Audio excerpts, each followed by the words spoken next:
Sending an informational postcard about real estate trends? That's right. Welcome back to day 22 of our 25 Days of GEOsential podcast.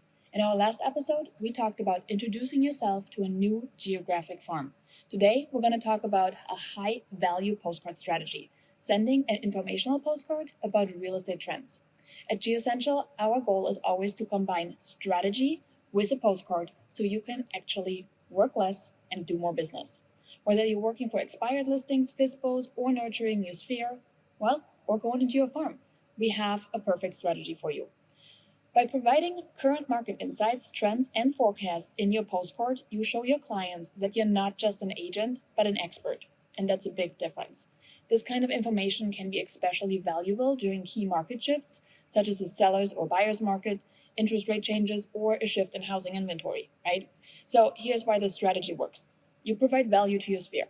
Clients will appreciate knowledge and guidance you provide, and they see you as a trusted source of information.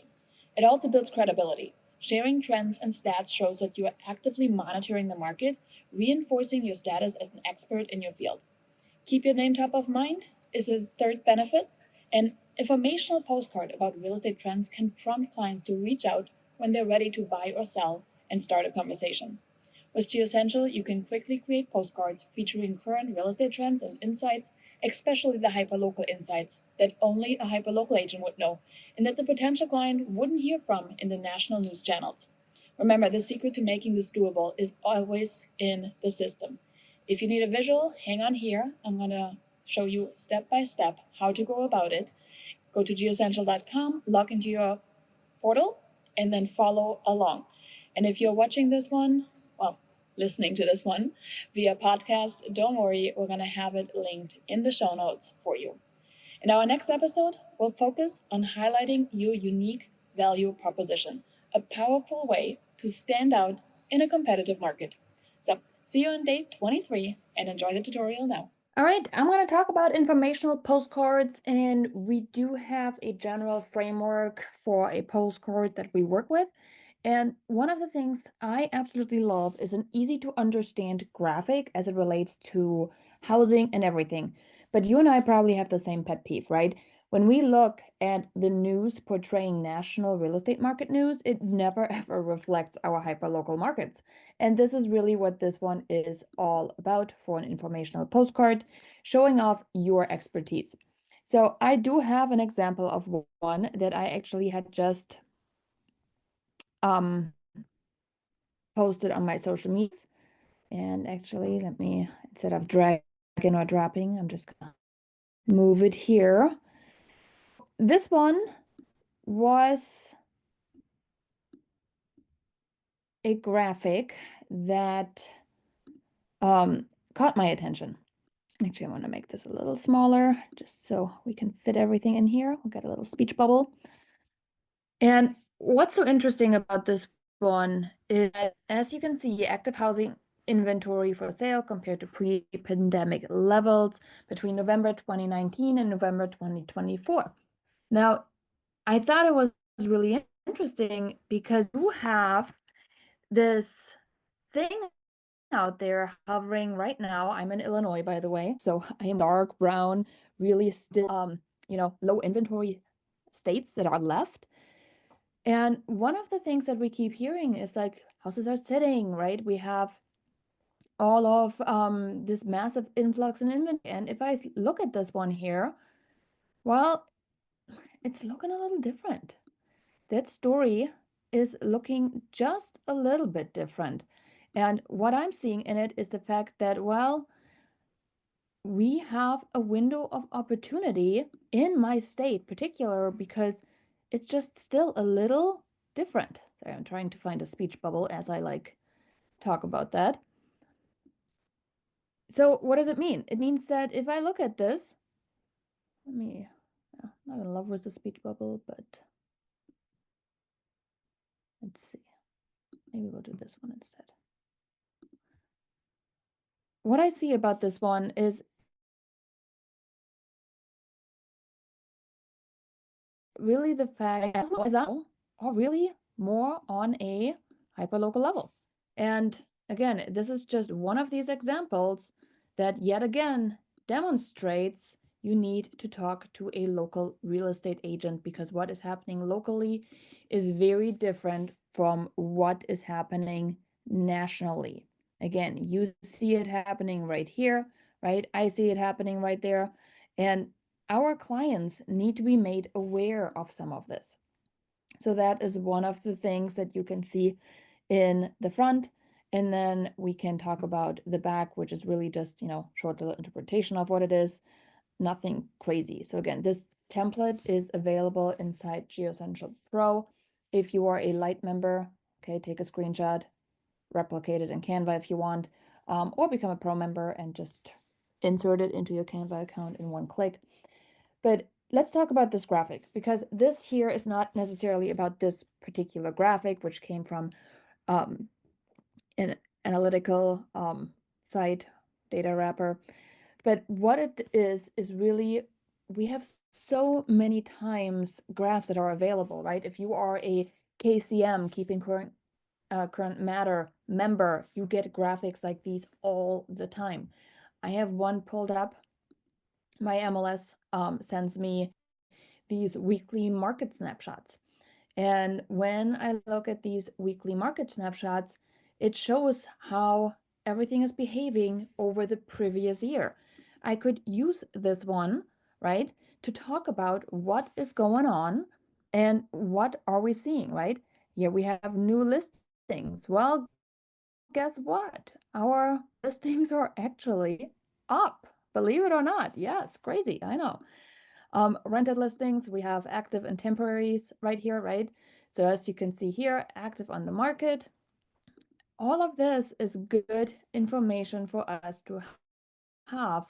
Open houses, that's probably not something I would put on there, but you have a lot of people, and this Thanksgiving week, always see, is it worse to have an open house, right? But you have a lot of different things available on your end as well that you can look at. Sometimes just having data available can help you have good conversations of people that are ready, especially analytical people, if that's the person you're going after, can be a great thing. So, but for this example, I'm going to stick with, these housing charts here. I think there is a big one. Let me see if I can remove the white background, maybe. And I think there's a big thing to consider when people look at these things and they're like, this is interesting, because it's still in their mind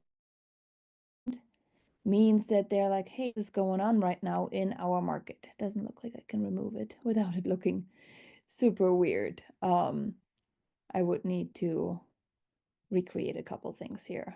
So let's see. Anyhow, I'm not going to play around with this one too much right now, but I wanted to at least kind of give you, a glimpse into what is it, what are we looking at, and then from there you can obviously enhance it a little more. But I hope this one explains really what the goal is for informational postcards, how to go about getting some of that data, right? And again, this one is our template. Well, actually, there you go. Let me just grab this one here. I'm gonna make it a little smaller. And then we can still put in there housing inventory, November 2019.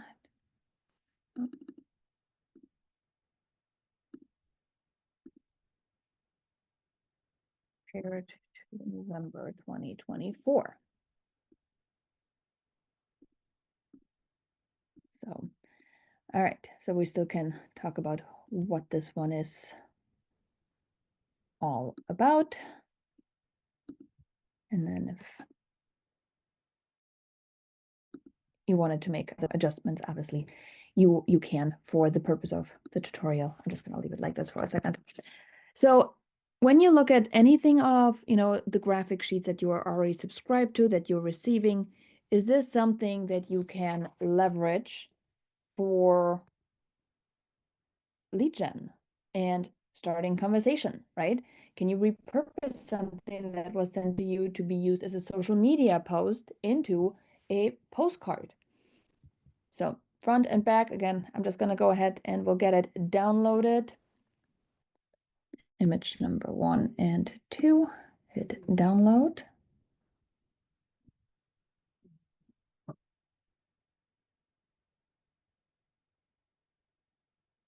There it is. And now let's bring it over into our print portal. Print.geoessential.com is your destination. I'm going to go to saved projects, create a new project, and then new project right there.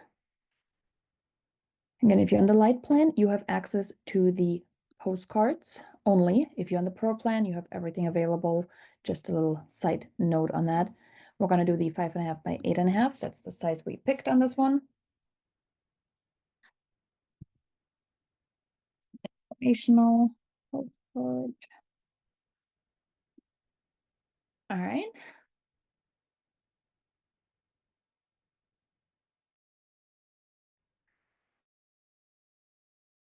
And then the postcards, it contains and a back. And we're just going to drag and drop the Canva images into our postcard.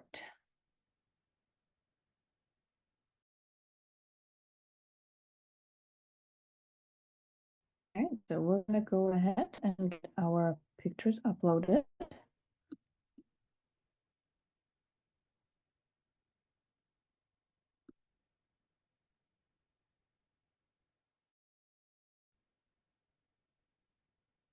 And then that's a simple matter of dragging and dropping these pictures in place once they're uploaded.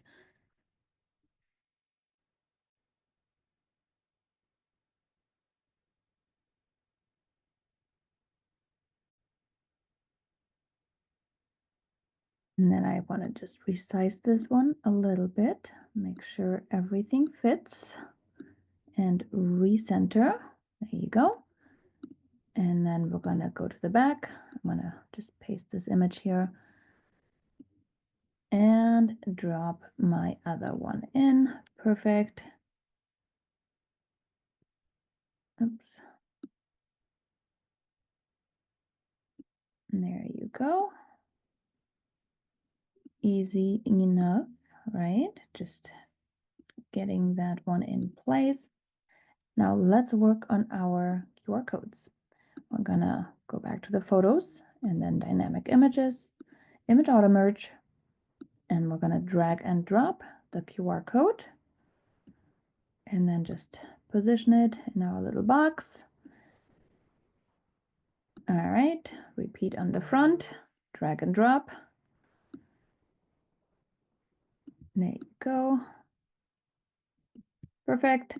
Obviously, this is a tutorial, so we didn't fill out any of the other things, but if you were to do it, you want to finish it in Canva, make sure everything looks the way you like it, right? And then save and exit, and we're going to be heading over to our automation. So now that we have this postcard on our digital shelf, okay, the postcard is on our digital shelf. We're going to go to saved automations.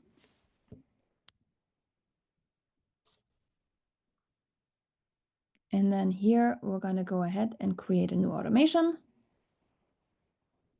I'm going to name it postcard. And then most all of our automations are going to go out in a drip. So create new automation. And then our first shipment per se is the postcard. So add to shipment.